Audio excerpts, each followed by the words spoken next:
Hi there, it's Bonnie with So Inspired by Bonnie with another Tuesday's tip. I'm going to go refresh the computer, and please give me a shout or some love to let me know that you're here so we can get started.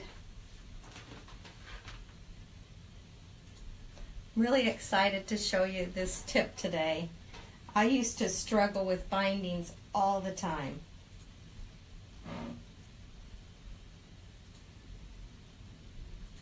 I'm getting a recover web page right now, so I'm trying to recover the page.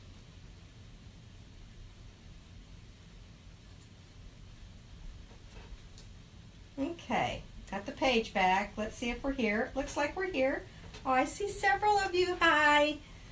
Today we're going to talk about joining the ends of bindings.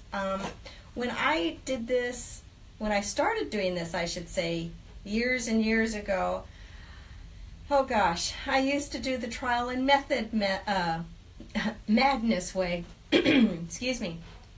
I would kind of guesstimate, sew a little seam. I didn't cut the ends yet, and then it didn't work, and so I'd rip it out and I'd sew another seam, and it was trial and error. And I didn't know there was such an easy way to do it. And then a lady showed this to me. It's been a long time ago, but she did show me this method.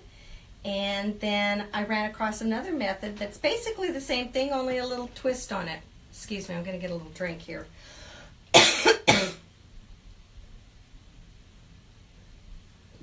Sorry about that.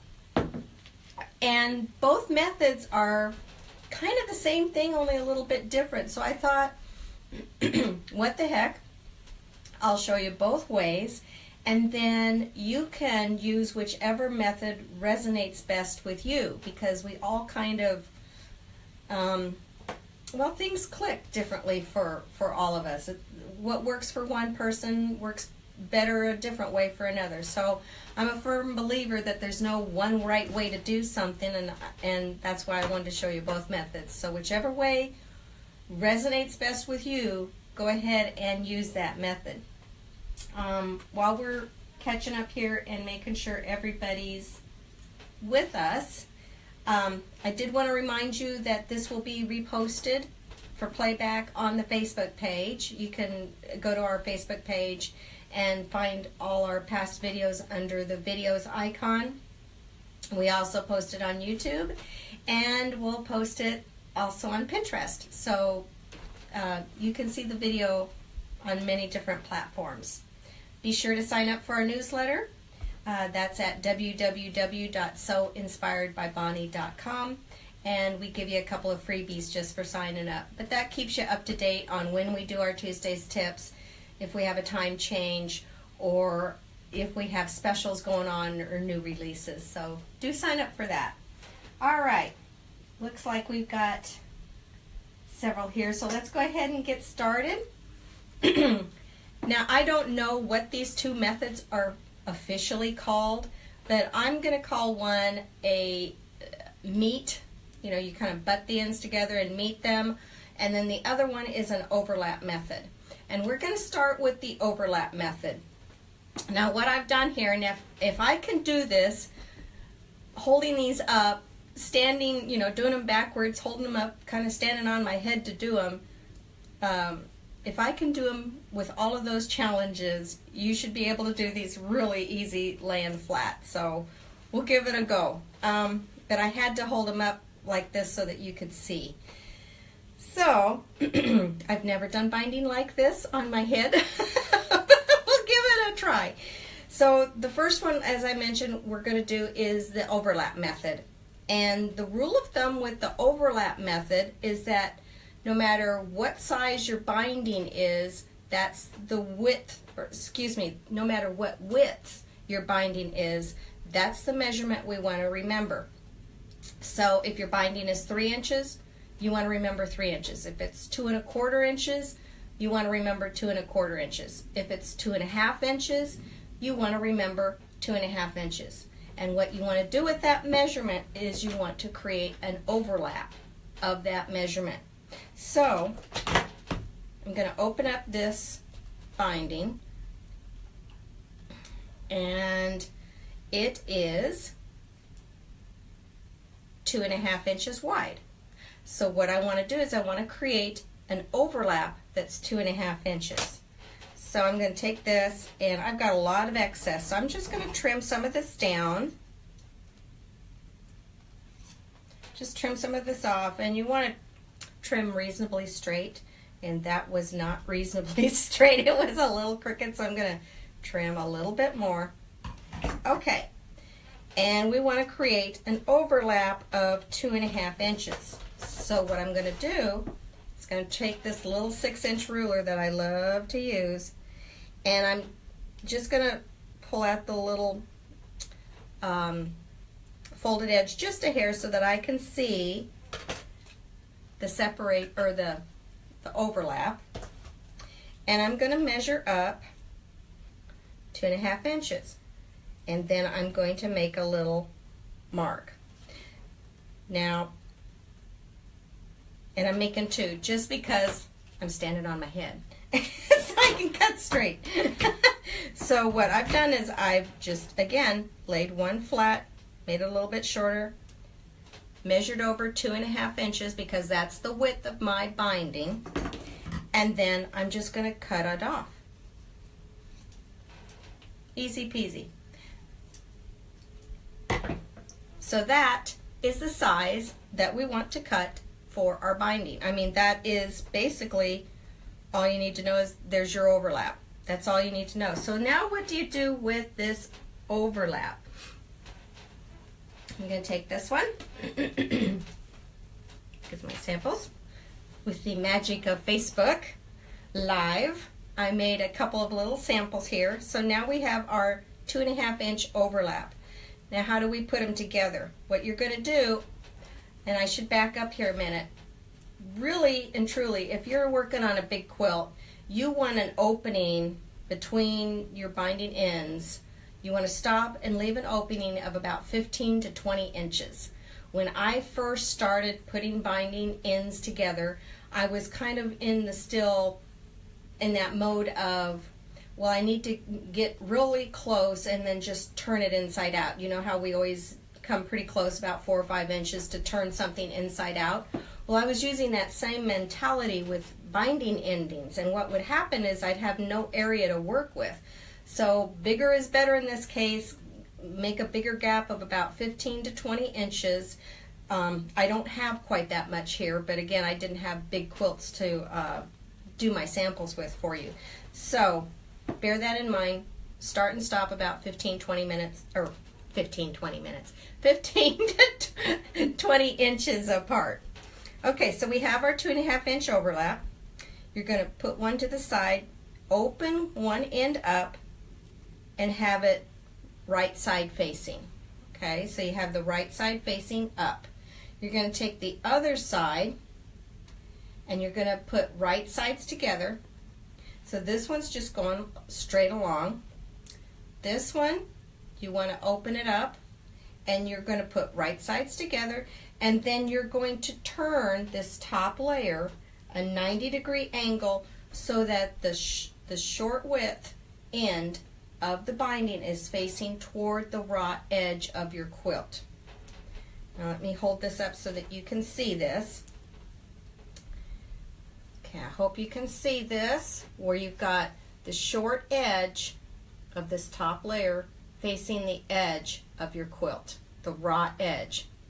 If you're facing into the quilt itself, you're going the wrong direction. So you want that raw edge facing the raw edge of the quilt. Okay, so now you've got your 2 little binding pieces together. Don't let them go. Keep them together. And again, this is easier if you're on the flat and not standing on your head like I'm doing. And you can take a pin, and now you want, do you see where there's a little point? You've formed this little point. You want that point to be facing your tummy, or again facing that raw edge. And then you want to put a pin perpendicular to that point. You see where that pin is? so that when it's laying on the quilt, that point, little triangle there, it forms a little triangle, is facing the raw edge of your quilt. Now you could come in here if you wanted, and you could take a marker and you could draw a line. See if I can get this leg flat so that you can see. Again, I don't have my full 15 to 20 inches of gap, so it's kind of curling up on me. But you could draw a line from point to point if you wanted. If you feel comfortable just sewing from point to point without a line, that's fine too. Just remember to make sure that the pin is going perpendicular to the point so that the pin is showing you the direction to sew. If you're sewing over the pin, you're going the wrong direction. And believe me, I have messed up more times than I care to admit when I have it all laid out just perfectly and then I go to the machine and I sew the wrong direction. So if you put the pin facing the direction you want to sew that line, that'll save you a lot of headache when you get over to your sewing machine. Okay, so let me put that down and get the next one, which is the finish here. So now you've sewed your little line to line, right? You've stitched it and you have this little triangle of a seam allowance. And what you're going to do with that triangle is you're going to cut that down to about 1/4 of an inch. So you have that little waist, that's all the waist you have. And then you're going to press that seam open. You're going to fold it in half and it's going to fit on your quilt perfectly. It's really easy. So let's go over the other method that I talked about, which is the meet and greet, the meet and butt, whatever you want to call it. And this one I ran into, like I said, just a couple of weeks ago, and it's basically the same concept, but it might resonate with you differently. So let's go ahead and try that one. And what you do with this, again, you have these big old, endings. You want about a 15 to 20 inch gap between your start and stop on your binding. And then you come and you lay that over, and I've got a lot of excess here, but what you do is you just fold the bindings back. You're not measuring anything. You're just folding the bindings back. It works with any size binding you happen to create. And you want the binding to be folded, but you want it to meet, okay?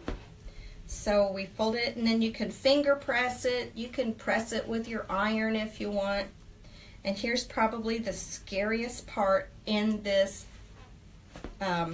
meet concept, is you're going to take one of those after you've finger pressed it real good, and you're just going to cut off one side. See that? So I have this side folded, and this side I cut it right on the fold so it just meets and butts right up against the other little guy. Okay, so then what you will have is you have, again, the one side that was cut. Doesn't matter which side you cut, just only cut one. That's the important part, only cut one side. And you have the other side met up. Then you're going to sort of do what you did before. You're going to open your binding up. You're going to open the top layer up so that the right sides are facing each other. And then you're going to turn the top layer. Oh wait, I did that backwards. You're going to open the bottom layer, excuse me. Going to open the bottom layer so that you can see the fold. You want to be able to see the fold that you created with the bottom layer, but you want it right side up. Then you're going to take the part you cut and you're going to, again, have the short edge of the binding facing your tummy. And you're going to put that long edge against the fold line. So here's your little fold line. It's laid out flat. Here's the long edge. You're going to open it up, turn it, and line it right up against that fold. And then you're going to put a pin, just as we did before.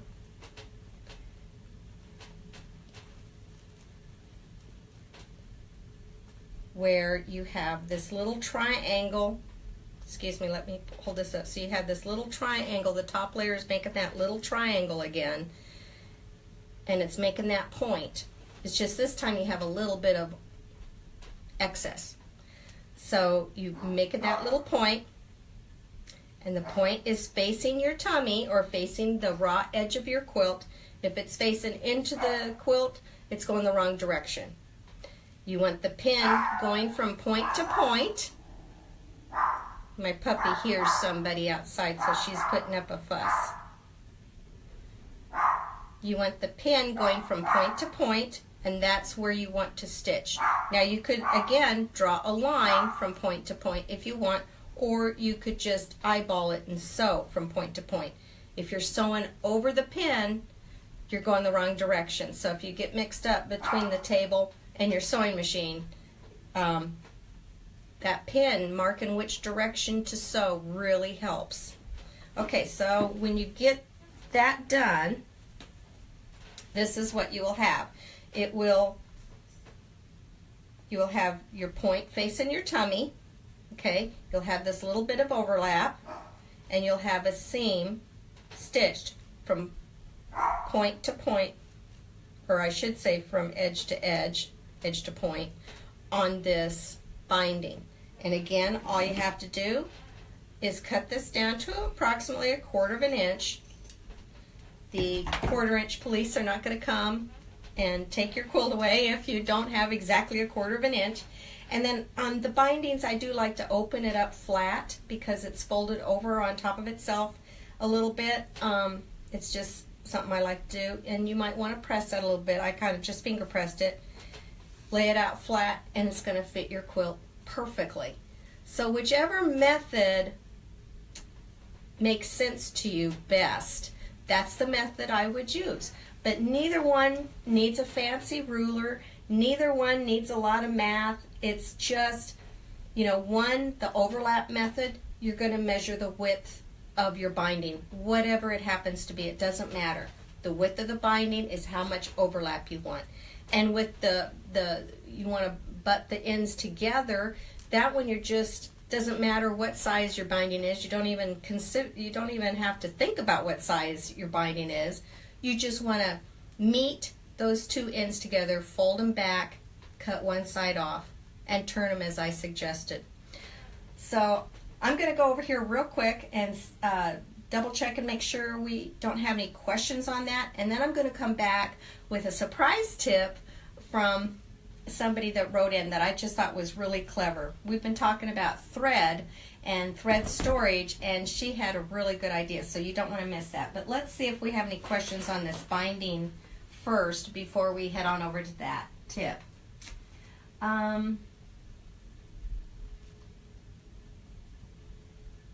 Pat McCoy wants to know about corners.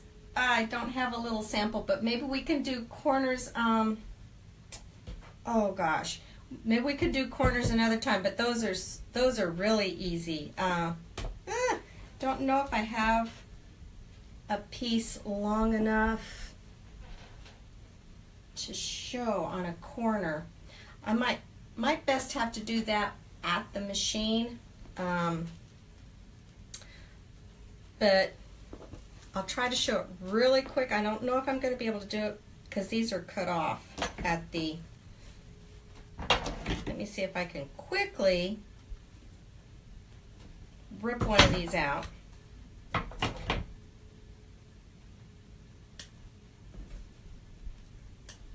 Because I don't have my seam ripper over here, so I'm being kind of hasty. But corners are, I know a lot of people struggle with those, but they're very, very easy. what you're going to do with a corner, and I might have to do it again, we'll see how this goes, is you again have your binding, the raw edges together, and you're going to stitch up to about 1/4 of an inch. You're going to stop 1/4 of an inch of the corner. So I'm going to put a pin in there just to kind of signify that we have a stop there. And then what you're going to do when you stop 1/4 of an inch from the corner, you're going to stop, and then you're going to pivot your sewing machine, and you're going to stitch right to the corner, just right off your quilt. So you stop 1/4 inch away from the edge, and then you sew right into the corner. That gives you a little something to go on. And then you're going to take your binding, you're going to fold it back, and it's going to go right against that corner like that, okay? Because you sewed right up the edge. You're going to turn it at a 45, and then you're just going to fold it back on itself. I hope you can see that.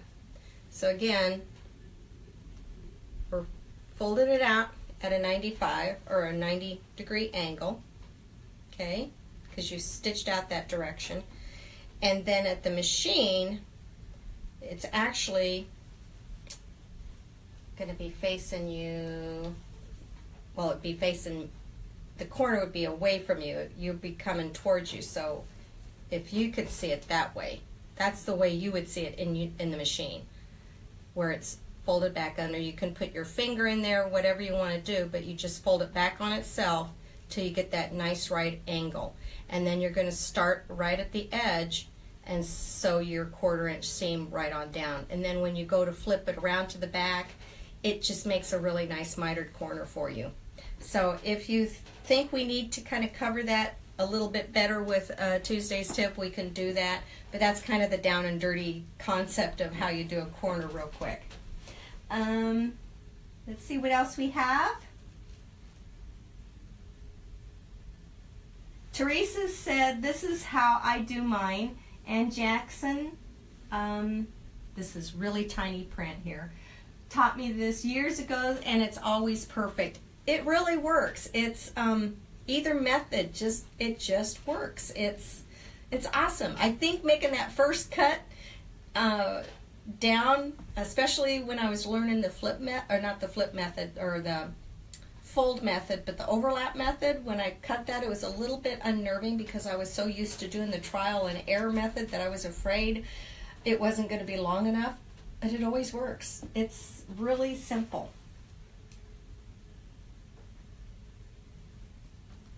Pat says, "I keep trying." Pat, are you keep trying on corners, or you keep trying on the ends of bindings? I'm not sure which one you're trying on, but we all keep trying. We all feel your pain, and when we come up with something that's a little bit easier and it's like, why didn't I think of that?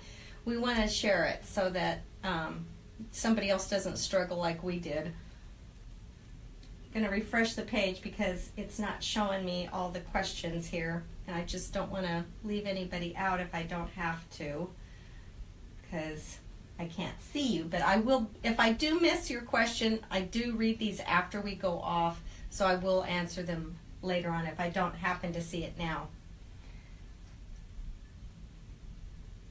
Do you see the binding on the top side? Bonnie Lloyd is asking, do you see the binding on the top side or the bottom side? That just depends on the method you're using. You can put your binding on the top, or you can put your binding on the bottom. And the reason I say that is, if you're putting the binding on the top, generally speaking, you're going to be hand stitching it down on the back. I've seen cases where you don't have to, but generally speaking, that's how that's handled. If you want to stitch your binding down by machine, generally it works best to start with the binding on the back side of the machine and flip, or back side of the machine. I'm having a dilly of a day today. the back side of the quilt and flip it to the front so that you can see and get a straighter line. It's easier to sew a binding down. If you're doing it by machine, sew it on the back, flip it to the front, and then sew it down. I get the better results that way because you're seeing from the top. So it really depends on if you're wanting to hand stitch it down in the back, always start on the top. If you're wanting to machine stitch it, I recommend putting the binding on the back and flipping it to the front. Hope that makes sense. So it really just depends on whichever method you want to use for your quilt. Let's see. Laura says, do you sew from the edge or 1/4 inch after you fold it back when doing that corner? Let me see if I understand you correctly. Do you sew from the edge or 1/4 inch from the bottom? Sew from the edge. I make a 1/4 inch edge, yes. 1/4 inch edge stitch. Whatever your, how do I put this? Whatever width your little seam allowance is on the edge, that's how far away from the edge you want to stop and then stitch right off to the corner. So if I'm using a 3/8 inch, and generally that's what I use is a 3/8 inch seam. If I'm using a 2.5 inch binding, then I'll go with and stop about 3/8 of an inch from the edge because you need everything to balance. If I'm doing a smaller 2 1/4 inch binding, then I'll do a 1/4 inch seam and stop a 1/4 inch away from the corner and then sew right into the corner. I hope that makes sense. So there's a little fudge there. There's a little recipe. We all like recipes.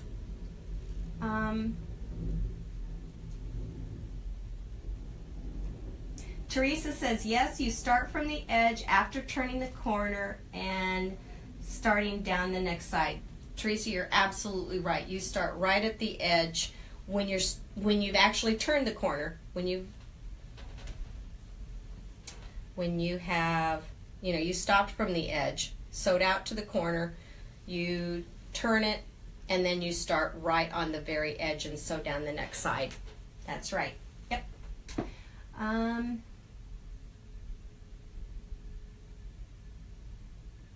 See, Teresa says, oh, okay, that's where I just read that. Okay, I think that sort of covers the bindings and how to, a couple of different methods that work perfect every time.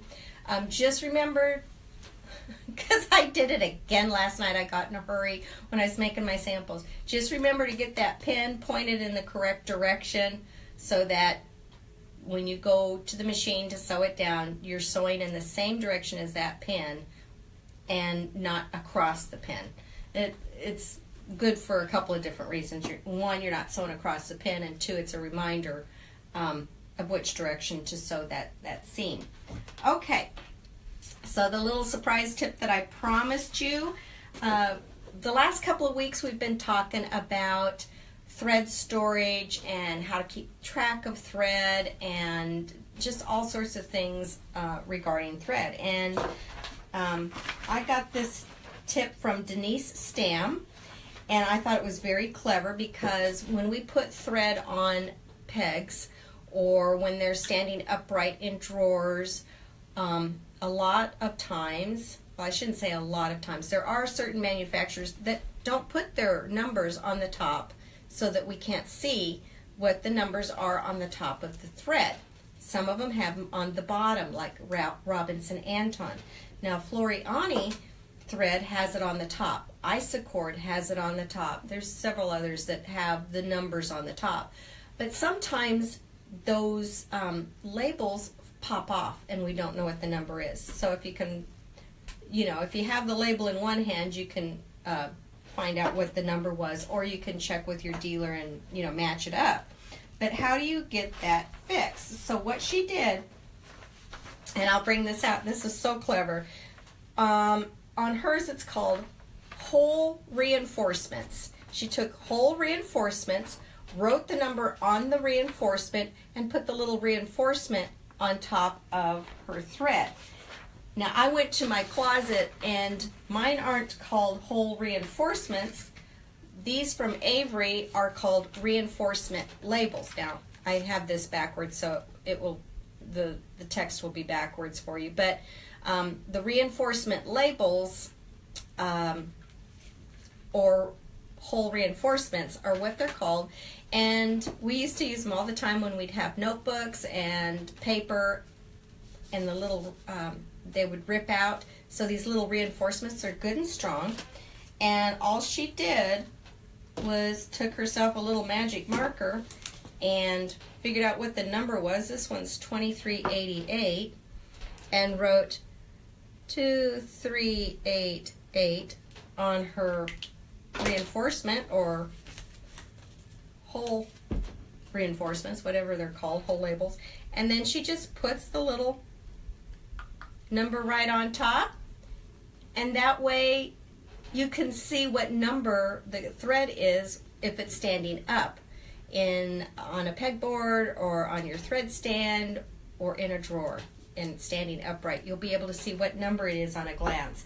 So I thought that was a very clever idea from Denise, and we're going to send her, since she sent in that nice little tip for all of us to share, we're going to send her 5 half sheets of the Glitter Flex.